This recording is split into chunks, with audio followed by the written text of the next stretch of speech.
take a look at a quick market overview. We're coming to the end of the first quarter. Can you talk a little bit about what happened in the corporate bond market? Anything that was maybe particularly surprising for you?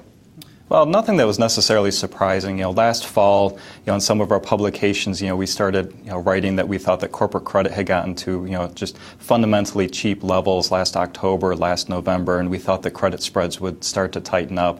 And if you remember, that was really the heart of the most recent bout of the sovereign debt crisis in Europe, and we saw spreads, here in the U.S., widen out in sympathy with what we saw going on, over in Europe. Credit spreads have, definitely tightened in. The Morningstar Corporate Bond Index right now, the spread to Treasuries about 180 basis points on average, over Treasuries. We expect that probably will continue to keep tightening up over the next few months. I'm probably looking for another 40 basis points of tightening until I really start to reevaluate, where we go from there. So looking historically, where are corporate bond spreads now versus where they've been over, say, the last 10 or 15 years? Sure. So if we look at, going back to the late 90s, and our data goes back over the course of the past 14 years, the average spread has been about 170, and I said we're at 180 right now. However, if you look at the median spread and try and strip out some of the effects that we had from, the corporate credit crisis here in the U.S., in 2008 and the beginning of 2009, when spreads just blew out to just, ridiculously wide levels, which weren't necessarily indicative back then of probability of default risk, but were much more indicative of liquidity risk in the market. And that takes us down to about 150 basis points over Treasuries, for the median. So as we get closer to that historical average, do you think the fundamentals of the corporate market, really support that? Are, corporate balance sheets strong enough to kind of support those spreads? Yes, in fact, talking to our corporate credit analysts and, working in conjunction with our equity analysts, we really are basing our view on our expectations, on our forward-looking view.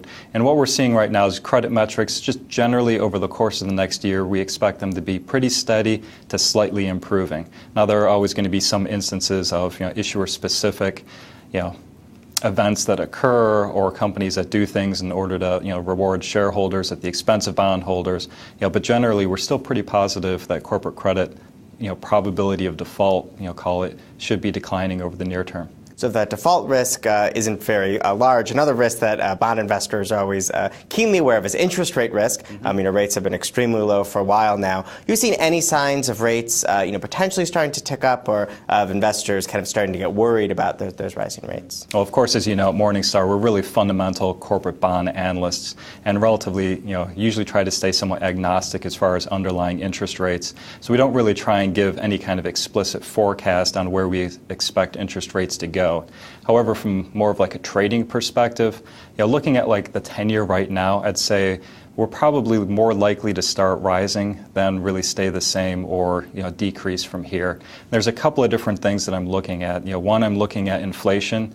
This most recent headline inflation on the CPI number, I believe, was 2.9%. We're taking a look at our own internal expectations for inflation, such that Robert Johnson, the director of economic research here, he's looking for inflation at a run rate of about 2.5% by the end of this year. So decelerating, but still higher than where we see 10-year Treasury bonds right now. And then I also look at the five-year forward, which is essentially future inflation expectations. And generally what that is we find out what the market is expecting for inflation within the 10-year tips, strip out the inflation expectations in the 5-year tips. And right now it's kind of between 2.25%, 2.3% as far as that inflation expectations for years, call it year through 6 through 10, that would be. So between all of that, I think that we're more likely to start going up. Investors should demand some sort of real return on their money over time. A lot of what we've seen in the Treasury bond market over the past couple months, i.e. even over the past year to year and a half, it's been the systemic risk that people are trying to evaluate in Europe, and we have the flight to safety, i.e. U.S. Treasuries. So I think there's a lot of demand. Now, I'm not going to say Europe is fixed, but it's certainly been quiet here in the near term, and we don't see any near-term catalysts in order to change that. So I think if we have less demand in that flight to quality, and we have the Fed maybe easing off, which on one hand the FOMC statement that came out, indicated to the market that they didn't have any near-term quantitative easing programs coming up. Operation Twist should be coming to an end in a few more months.